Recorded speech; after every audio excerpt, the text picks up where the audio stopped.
receiving the notes from the last week. Sorry, I was a little bit late. There's been a lot going on up here in Redmond. And so we talked about the potential to contribute for counters for the SONiC HLD. And just to note that we're still undergoing HA testing, with Keysight, and we have an ongoing effort with HAMgrD. And then last week we had a question around the max member size parameter, whether it was needed, blah, blah, blah. And we discussed that internally here at Microsoft with the team, and we're closed on that. So that worked out there. And so since, the last week this is our completion, our to-do, etc. And I review through these every week. And so anyway, long story short, I hope you all are getting these. And if you want to look at the YouTube videos and the Teams videos, they're here. They're listed here. So since we have Prabhat here, there were a couple of questions from the XFlow research team. And Prabhat, I don't know, you're probably the main SONiC person. Oops, sorry. You're probably the main SONiC person here who might be able to help answer the questions. So XFlow, did you want to go ahead? Hello. Hi. So basically we had some questions related to how we're going to start off with the show commands, because I'm new to the Dash community, so I don't know a lot about it. And I just wanted to ask, does the utilities for Dash have to be in the SONiC utilities? I just want to know about the path, or just the starting point. Where should I start? Okay. So there is a SONiC wiki which has most of the info for people who are onboarding to SONiC. I can share that link. Right here. Yes. Yeah. And I believe there's already folks from XFlow Research. I think Wajahat and Mohammed, a couple of folks that I know who have already contributed to SONiC in the Yeah, past. I also sorry to cut you, but yeah, I know about the wiki page and everything. I just don't know about Dash and how Dash is working there, like in SONiC. Where do we have to code about that? About We the went show. over this last week, I think. Was it here in the doc folder? And then Sasha told us last week.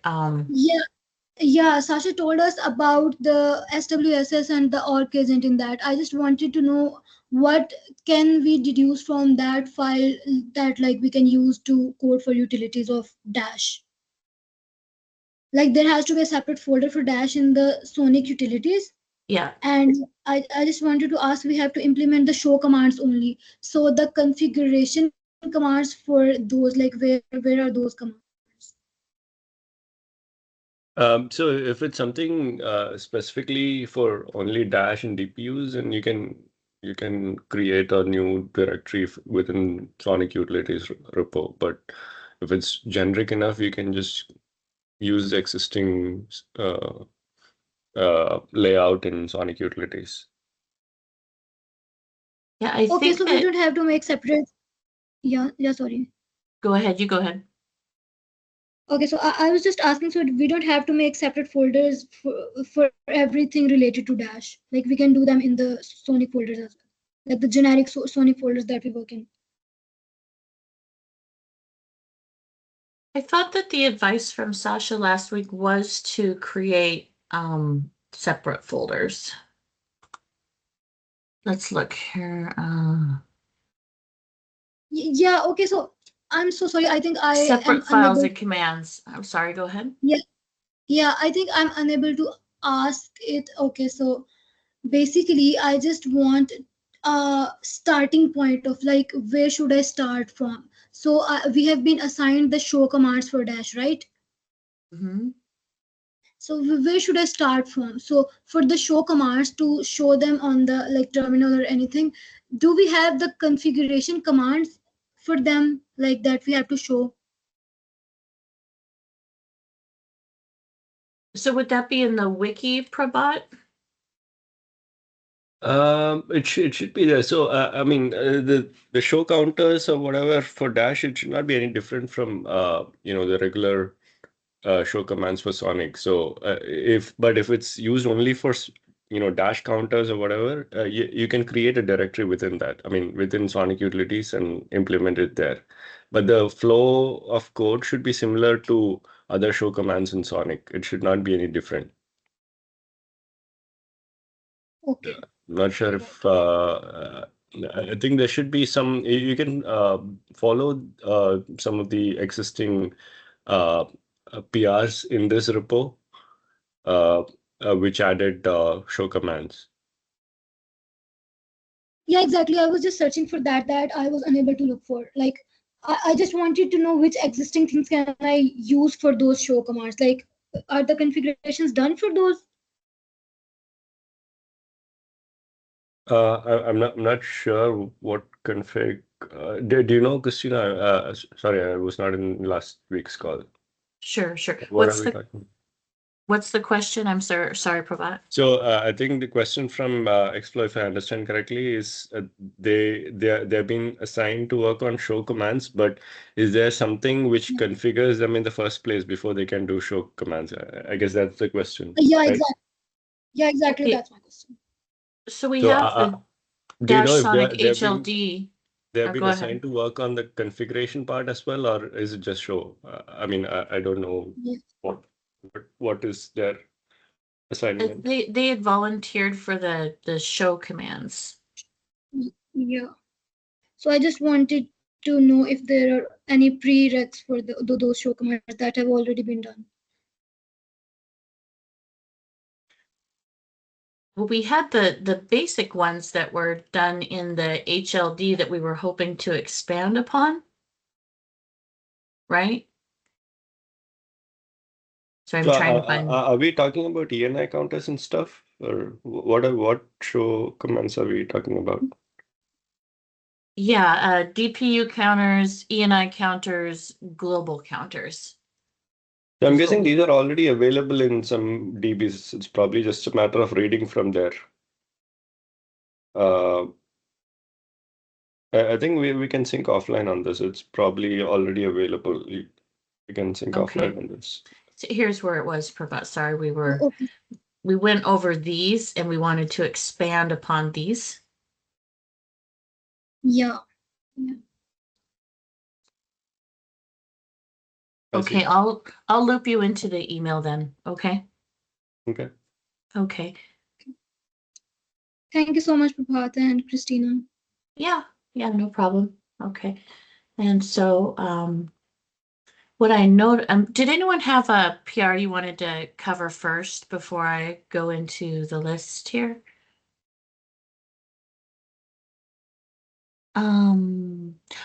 Oh, Maria, did you say you were going to cover something this week? I'm trying to remember.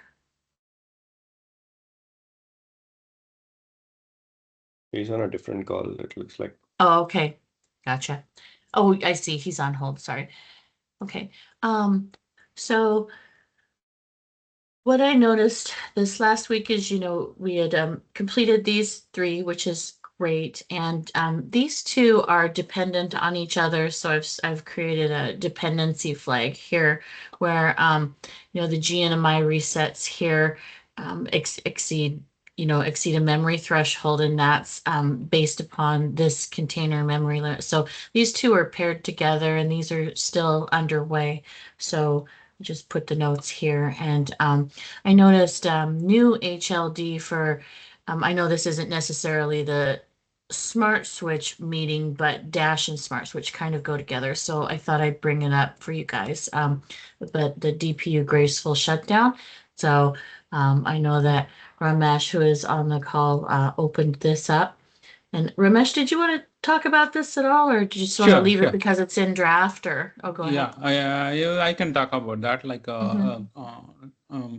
basically, currently we are kind of already doing a graceful reboot of the DPUs, which is basically whenever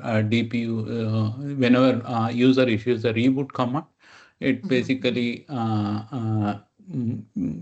previously, before the graceful reboot, and the regular Linux reboot used to happen on the DPU, and it wasn't looking for any graceful operation, meaning that before bringing down the DPU, there was no indication to other entities kind of to indicate that the DPU is going to go down, and some pre-shutdown operations as part of that to shut down all the services and even the platform related stuff ahead of time before bringing down the DPU. That wasn't happening, and that is done as part of the graceful reboot sequence. Now but however, whenever that was as part of the reboot. So, but when somebody brings just down the DPU, again, that wasn't invoked. However, this, though it might sound like half of that, it's pretty much bringing down, if you follow the same graceful sequence, bringing down the DPUs may sound pretty much the same. But however, it is not the case, because the bringing down operation happens from the config, and that happens through CLI, and that basically happens within PMON, which is a container, and there is no, and that container is isolated from the host. So from the container, we cannot directly send a GNOI RPC to the DPUs. So that makes little the operation implementation little complex. If you go to the HLD, if you click on the HLD, yeah. Can you just bring it in? Yeah, click on that one and then view the file as in the yeah. Correct. Thanks, Krishna. Thanks so much. Yeah. If you scroll down a bit, I have a sequence diagram here. Yeah, what you see here in that block, like in the block, yellow is the PMON block, where JAS is the PMON interaction, and the module base file interaction is shown in that block. And that basically, then one after that is the host services, where the host is kind of going to send the GNOI request.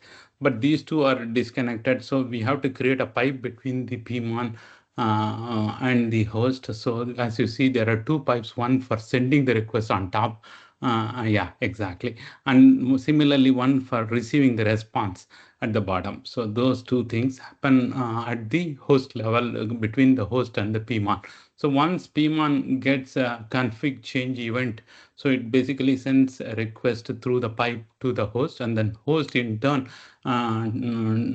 relays that and creates a GNOI request to the DPU, and then it basically, as you see, subsequently it flows through those blocks and goes all the way to the DPU, and DPU gives a response, irrespective of the response, whether it is a success or failure.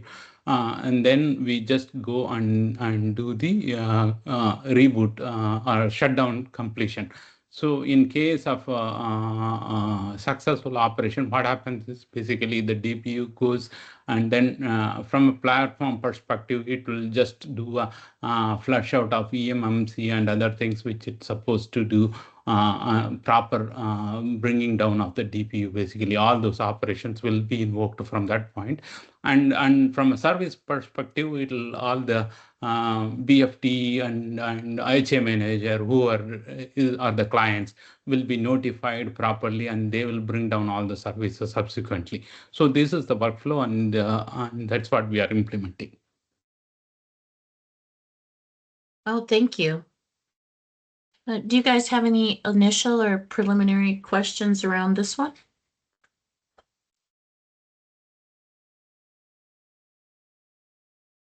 Okay, everyone seems to be good. Thanks for the explanation there. I'll just keep watching that one until it comes time to represent and close it, if that's okay. If you want to present it here again when you're finished, that would be great. Yeah, that we can do. We can schedule a slot and we can do that. Yeah. Christina, sure. Yeah. I also noticed one for PMON changes. Murali might be interested in this for post startup and pre shutdown. And so So platform independent PCI removal. Yeah, blah. this thing Yeah, we actually discussed. again. Yeah. Oh, yeah. Go ahead. No, no, no. I think we discussed this in the community call Correct. one evening or morning. I forget. Yeah. So just bringing that up that it's there. These actually I need to since last night I need to mark these as done, but we had enable as a time server for DPU sync here. This one's completed, and that was Rita, and more ZMQ changes and logging errors generated for DPU. So these were done. Even new fields to the DPU list container. This one was interesting. So this work that was Chi.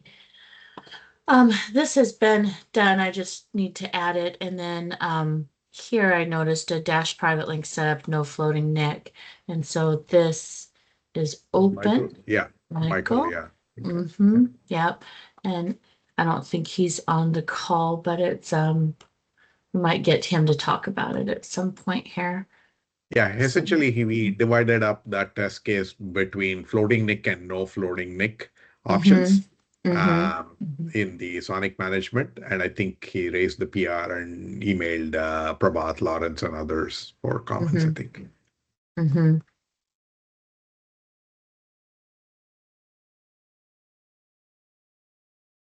Just making notes to myself. Another ZMQ addition here in P4 for Orc Agent. And then improving performance by enabling ZMQ. So these are, oh, this one's in draft. Okay. So these are the things that are coming up. And this one was completed also, the support for HA event notifications. So I'll incorporate these into our project plan. What I did receive from Prince this last week, Prince Sunny,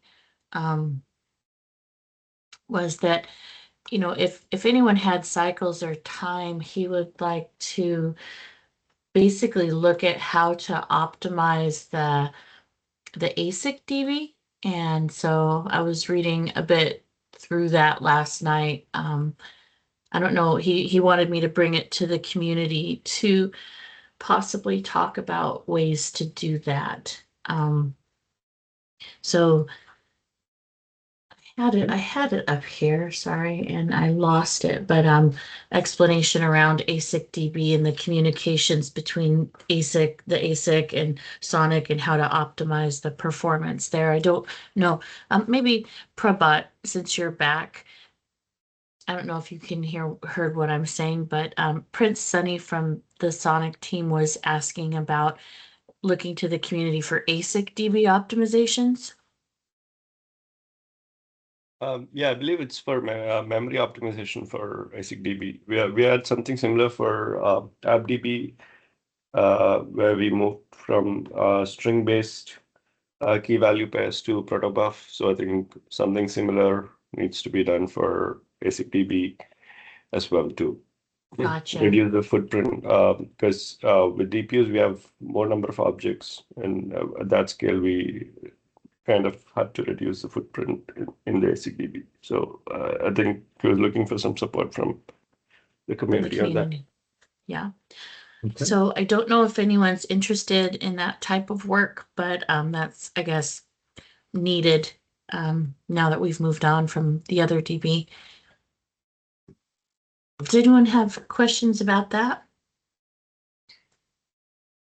Is there any profile data or data that you can share along with some metrics if in terms of sizing and what it takes in terms of footprint, Prabhat? I think there was some analysis done by Cheese team when they did the optimization for AppDB. Let me see if I can find it. I don't believe they profiled ASIC DB, but I can check with them if they have something for ASIC DB as well. But I have the data for AppDB that I can share. Yeah, that may be a good starting point, but yeah. Right. And I was looking here, in the wiki last night, this morning, and it explains here. Yeah, because we have a high scale infrastructure here, so this is gonna need some TLC. Yeah. Yeah, yeah. So yeah, if anyone's interested in that, I'll create, an issue or a work item. See if we have time to work on that. Thank you, Prabhat, for the explanation. That helps a lot. I'll put this in here. And it's interesting how we're kind of working now between the Dash and the SONiC repos because the work's getting more mapped over through the years. So that's what I had for today, just the updates, the notes, things that are coming up. And like I said, Xflow team, I'll go ahead and include Prabhat in that conversation. And did you guys have anything that you wanted to cover? I do know that Murcia from Keysight, he wants to create just like a generic test for you guys to look at some point over the next few weeks. And so that might be coming forward at that point. Just generic, not to any certain, hardware supplier or anything. So yeah, that's all I have. Christina, this is Satya from TCS. Mhm. Did we get a chance to hear from Prince or Riff regarding the issue 279, adding attributes to SWSS table to support ECMP? Yes, I thought I sent an email back. Hmm. Let's see. Let me try and remember what we said. I think he was saying that. Sorry, 279.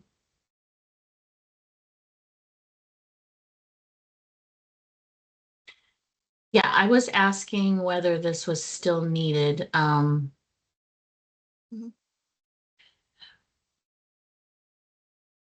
So Prabhat, a long time ago, we were asking for SWSS Lite attributes to be added for the side challenger. I believe this, I'd have to get back with Chris for the side challenger testing. Do you think we still need this? I have no context about it. Sorry. Yeah. It was just for testing purposes. Let me get with Chris. Let's get with Chris Summers, Tatya, because I think I replied to this email and said, ASIC DB optimizations were more pressing than this one, but let me check, okay? Yeah, ASIC DB, we will look into it, but as of now, we are very new and we are forming the team, so we may need some time to start. Yeah. Okay. Yeah, let me check with Chris and you and Prince on this one. Okay. Sure, thanks. Okay. Well, thanks guys for coming. Appreciate it. And thank you, Prabhat, for joining. Thanks, Christina. Yeah, and I can type up some notes and see y'all next week. Thanks. Thank you. Thanks, everyone. Bye. Thank you. Bye-bye. See you. Bye. Thank you, Christina. Yep, no problem.